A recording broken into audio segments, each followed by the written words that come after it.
যারা বলেন যে বাবার বাড়িতে মেয়েরা রাজকন্যা আর শ্বশুর বাড়িতে দাসী, শ্বশুর বাড়ির ভাতের অনেক দাম, কিসের উপর ভিত্তি করে বাবার বাড়িতে রাজকন্যা বলেন জানি না। এতটুকু বলি, আপনার অভিজ্ঞতা স্বল্প, এখনো বাস্তবতা দেখেননি, এই জন্য বাবার বাড়িটা আপনার কাছে রাজপ্রাসাদ। অল্প বয়সে বিয়ে না হয়ে 30 বছর পর্যন্ত অবিবাহিত হয়ে ঘরে থাকেন, দেখেন ভাতের নলা গলা দিয়ে নামে কিনা। প্রতিবেশীর অল্প বয়সী মেয়েটা যখন বাচ্চা কোলে নিয়ে আপনার সামনে দিয়ে হাঁটে তখন কেমন অনুভূতি হয়? আপনার জন্মদাত্রী কিভাবে আপনাকে কলিজা ছেঁড়া আঘাত করা খোঁটা দেয় বয়স বেশি হয়ে যাওয়ায়? কোনোদিন প্রতিবেশীর সেই খোঁটা শুনেছেন? ডিভোর্সি মেয়ের অবস্থা দেখবেন, জামাই বাড়িতে অশান্তি হোক সবাই বলবে চলে আসো, আমরা আছি। 2 দিন বাপের হোটেলে খেয়ে দেখেন, গলা টেনেও সেই ভাত নিতে পারবেন না। আপনি যে আদরের কন্যা, দেখেন আপনার কিং বাবা আর কুইন মা উঠতে বসতে কিভাবে খোঁটা দেয়। আর যদি ভাইয়ের হোটেলে খান, ওইটা ভাত মনে হবে না, বিষ মনে হবে। আর আপনি যদি কালো হন, আর কি বলবো, জন্মের পর থেকেই দেখবেন আপনার কোনো গুণ আর এই সমাজ দেখবে না। তাই আপনি যতই বলেন না কেন বাবার রাজকন্যা, আপনি আসলে কি তা এখনো জানেন না। সবকিছুরই একটা নির্দিষ্ট সময় পর্যন্ত মূল্য থাকে, হোক সেটা মানুষ কিংবা পণ্য। মেয়েদের যদি স্বামীর বাড়িতে সুখ না হয়, তাহলে বাপের বাড়িতেও সুখ নাই। বাপের বাড়িতে বিয়ের আগে মেয়েরা কিছু বছরের জন্য রাজকন্যা হয়ে থাকে, তারপর এদের দিকে কেউ ফিরেও তাকায় না। ব্যতিক্রম কিছু বলবো আজকে, আপনারা অবাক হবেন যে বিষ হজম করতে পারলে তারপরে সুখী হওয়া যাবে। ইয়েস, আপনি যদি সংসারে সুখী হতে চান, সত্যিই সংসারে সুখী হতে চান এবং দীর্ঘদিন ধরে সাংসারিক সম্পর্কটা সামনে এগিয়ে নিয়ে যেতে চান, দাম্পত্য সম্পর্কটাকে এগিয়ে নিতে চান, তাহলে আপনাকে সত্যি সত্যি বিষকে হজম করতে শিখতে হবে। এই বিষ, যে বিষের কথা আপনি ভাবছেন তার চাইতেও বিষাক্ত।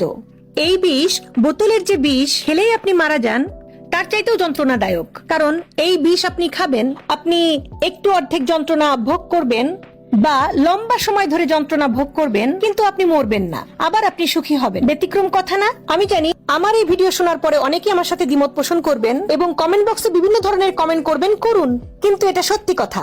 আপনাকে বিষ হজম করতে শিখতে হবে। বিষ মানে কথার বিষ, বিষ মানে অবহেলার বিষ, বিষ মানে অবজ্ঞার বিষ, বিষ মানে তীর্যক ভাবে তাকানোর বিষ, বিষ মানে অবিশ্বাসের বিষ। আপনি সংসারে দাম্পত্য জীবনে চলতি পথে অনেক ধরনের অভিজ্ঞতা অর্জন করবেন। আপনি যে রোমান্টিক সম্পর্কের প্রত্যাশায় দাম্পত্য জীবন শুরু করেছিলেন, দাম্পত্য জীবন আসলে ততটা রোমান্টিক নয়। এটা একটা অর্গানাইজেশন, এখানে আপনার সন্তান জন্মগ্রহণ করে।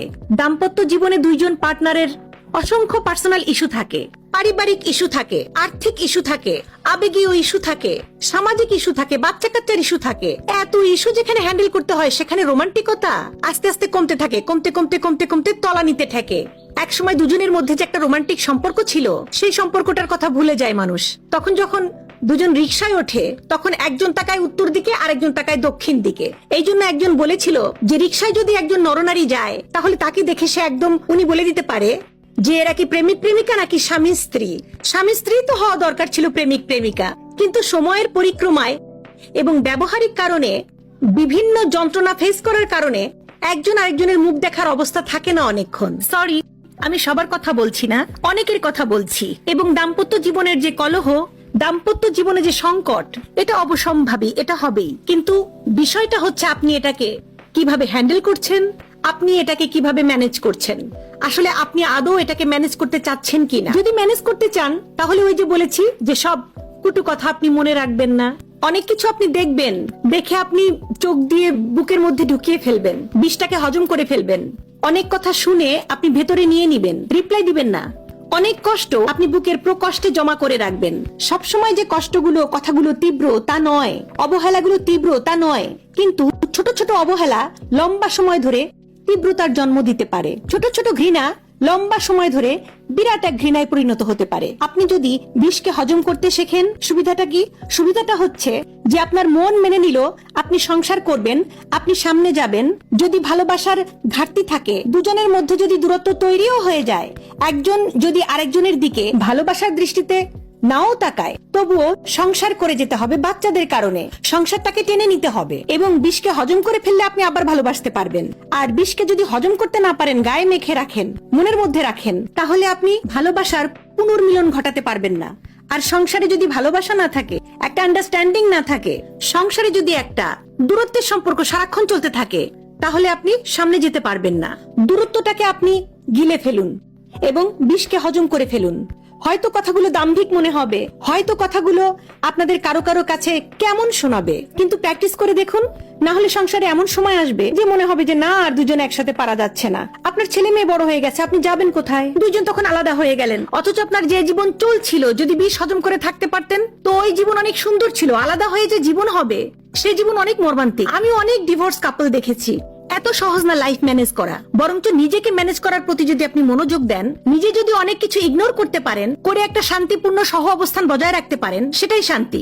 আলটিমেটলি কে বলেছে যে দাম্পত্য জীবন সবসময় রোমান্টিক? এটা সম্ভব নয়। কালে ভদ্রে দুই একজনের হয়তো হয়েছে, বা যখন সোশ্যাল মিডিয়ায় ক্যামেরার সামনে পোজ দিচ্ছে তখন সাংঘাতিক ভাবে পোজ দিচ্ছে, ক্যামেরার সামনে পোজ দিয়ে এসে পিছনে এসে মারামারি করছে।